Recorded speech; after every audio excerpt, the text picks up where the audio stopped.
नमस्कार प्रिय साथियों, मैं हूं रत्नेश और स्वागत है आप सभी का जीके कैंपस परिवार में। दोस्तों, आज हम बात करने वाले हैं संविधान के निर्माण के बारे में।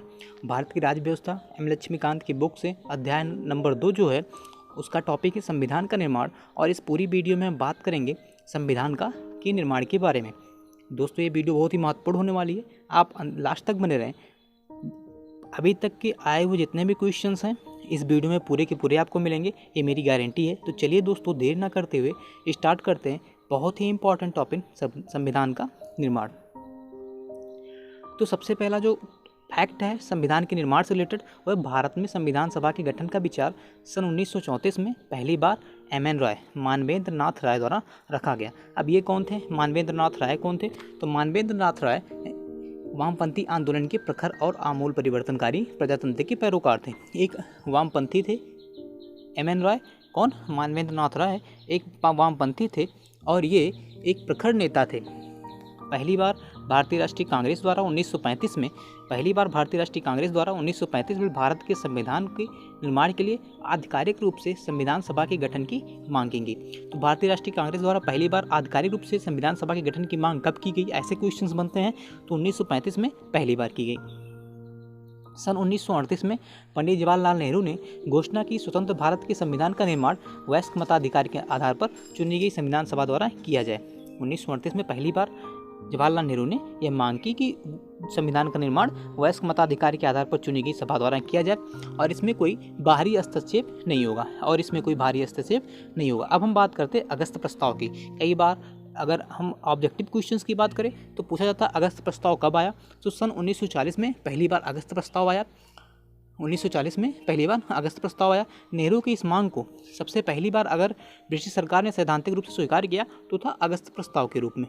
अब हम बात करते हैं क्रिप्स मिशन की। 1942 कई बार पूछा गया है वनडे एग्जामिनेशन में, क्रिप्स मिशन कब आई भारत में? तो 1942 में क्रिप्स मिशन आए और इसको लाने वाले थे सन 1942 में ब्रिटिश सरकार के कैबिनेट मंत्री थे सर स्टैफोर्ड क्रिप्स। कौन थे? Sir Stafford Cripps. कैबिनेट मंत्री सर स्टैफोर्ड क्रिप्स थे जिन्होंने क्रिप्स प्रस्ताव लेकर आया था। ब्रिटिश मंत्रिमंडल के एक सदस्य थे और एक स्वतंत्र संविधान के निर्माण के लिए ब्रिटिश सरकार के प्रारूप प्रस्ताव के साथ भारत में आए थे। ये इस समय इस संविधान को द्वितीय विश्व युद्ध के बाद अपनाया जाना था। जो क्रिप्स मिशन के प्रस्ताव थे उसके अनुसार क्रिप्स मिशन के प्रस्ताव को मुस्लिम लीग ने अस्वीकार कर दिया। मुस्लिम लीग की मांग क्या थी कि भारत को 2 स्वायत्त हिस्सों में बांट दिया जाए जिनकी अपनी अपनी संविधान सभाएं हों।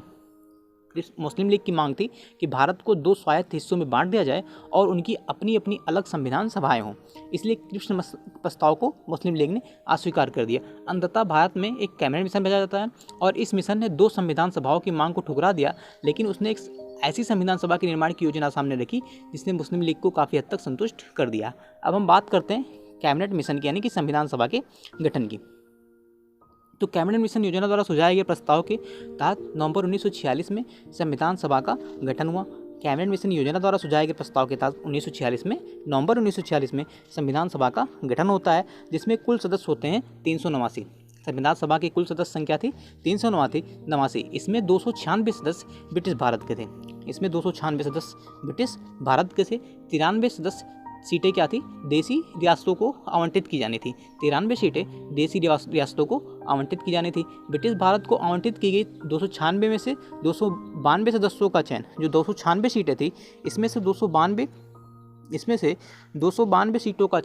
सदस्यों का चयन 11 गवर्नरों के प्रांतों से होना था और 4 का चयन मुख्य आयुक्तों के प्रांतों से होना था, प्रत्येक में से एक के। हर प्रांत व देसी रियासत में प्रत्येक 10 लाख लोगों पर एक सीट आवंटित की जानी थी। तो हर प्रांत व देसी रियासत में कितने लोगों को एक सीट आवंटित की जानी थी? तो 10 लाख लोगों पर एक सीटों की आवंटित की जानी थी। एकल संक्रमणीय पद्धति के माध्यम से समानुपातिक प्रतिनिधित्व तरीके से मतदान किया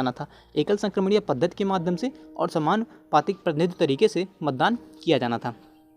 देसी रियासतों के प्रतिनिधियों का चयन रियासतों के प्रमुख द्वारा किया जाना था। जो देसी रियासत थी उनकी जो सीटें थी, उनके जो प्रतिनिधि थे, उनका चयन उनके प्रमुखों द्वारा किया जाना था। अब हम आगे बात करते हैं संविधान सभा के लिए जुलाई अगस्त 1946 में हुआ। संविधान सभा का जो चुनाव था वो जुलाई अगस्त 1946 में हुआ।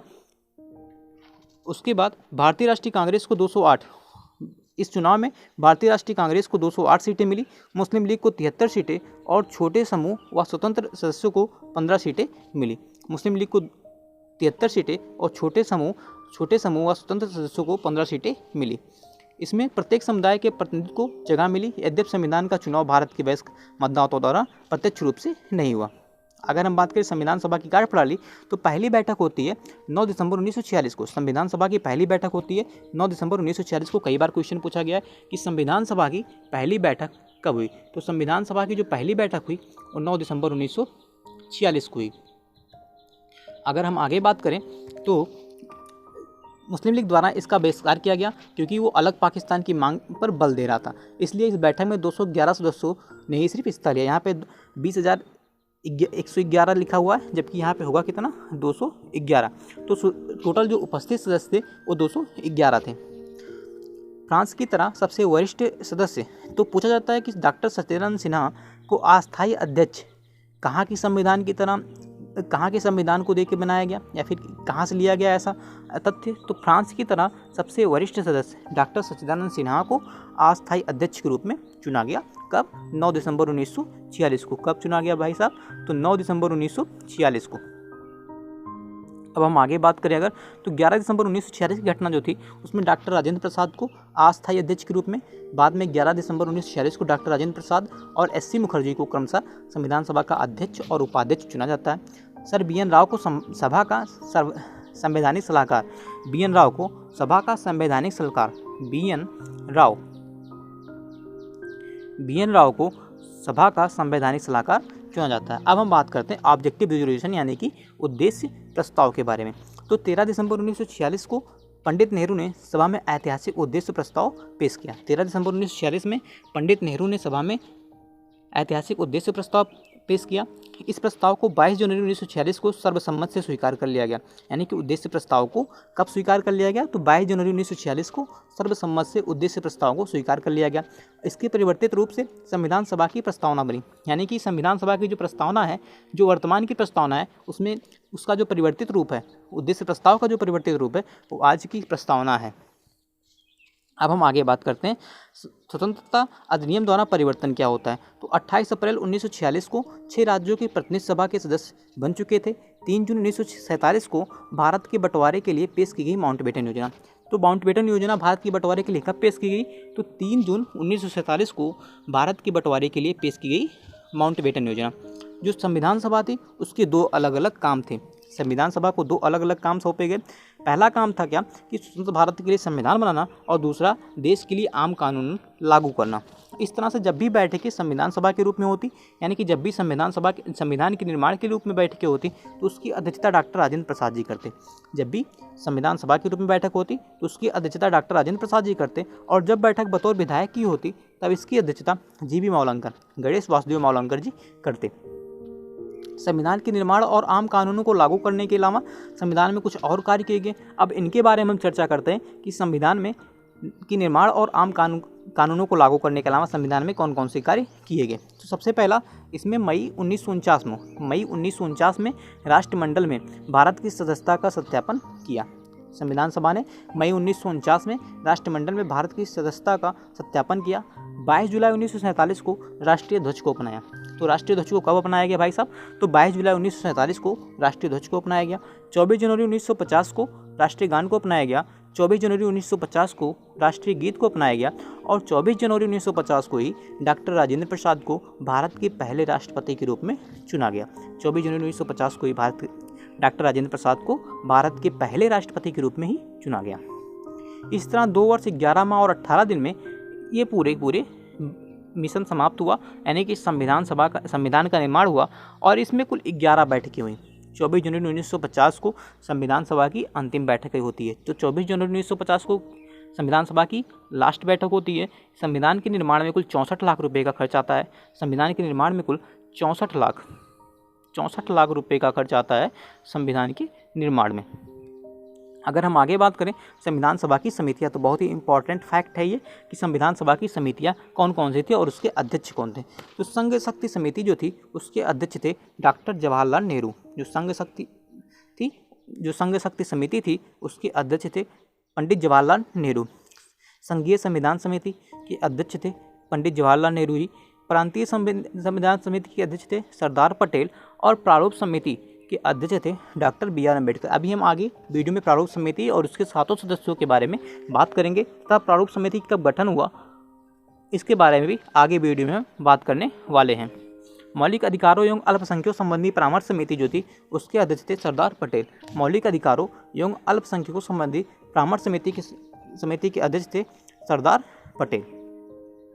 और इसकी 2 उप समितियाँ थी। मौलिक अधिकार उप समिति JB कृपलानी इसके अध्यक्ष थे और अल्पसंख्यक उप समिति की अध्यक्षता करते थे SC मुखर्जी। अल्पसंख्यक उप समिति की अध्यक्षता करते थे SC मुखर्जी।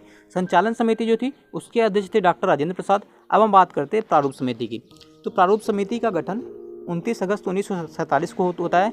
इसमें 7 सदस्य थे। डॉक्टर BR अम्बेडकर इसके अध्यक्ष थे। डॉक्टर BR अम्बेडकर अध्यक्ष थे प्रारूप समिति की। N गोपालास्वामी अयंगर प्रारूप समिति के दूसरे सदस्य थे। Alladi Krishna Swami Ayyar, doctor KM Munshi, Syed Mohammad Saadulla, N Madhav Rao BL Mitter की जगह लेते हैं। BL मित्र ने त्यागपत्र दे दिया और उसकी जगह पे N माधवराव को चुना जाता है। बाद में TT कृष्णामाचारी, उन्होंने सन 1948 में DP खेतान की मृत्यु के बाद उनकी जगह ली। TT कृष्णामाचारी ने सन 1948 में DP खेतान की मृत्यु के बाद उनकी जगह ली। संविधान के प्रारूप पर पेश प्रस्ताव को 26 जनवरी 1949 को पारित घोषित कर दिया जाता है। संविधान की जो प्रारूप पर पेश प्रस्ताव था उसको 26 जनवरी 1949 को प्रारूप समिति द्वारा पारित घोषित कर दिया जाता है। इस सभा में कुल 299 सदस्यों में से 284 सदस्य उपस्थित थे जिन्होंने संविधान पर हस्ताक्षर की। तो भाई साहब कितने सदस्य थे जिन्होंने 299 से 284 सदस्य थे जिन्होंने संविधान पर हस्ताक्षर किए। अगर हम आगे बात करें तो 26 नवंबर 1949 को अपनाए हुए संविधान में प्रस्तावना 395 अनुच्छेद और 8 अनुसूचियाँ थी। तो 26 जनवरी 1949 को अपनाए हुए संविधान में प्रस्तावना 395 अनुच्छेद और 8 अनुसूचियाँ थी। अब हम आगे बात करेंगे तो संविधान की शेष प्रावधान को 26 जनवरी 1950 को लागू हुए। जो संविधान का शेष प्रावधान था उसको 26 जनवरी 1950 को लागू हुआ। इसीलिए 26 जनवरी को ही हम गणतंत्र दिवस के रूप में मनाते हैं।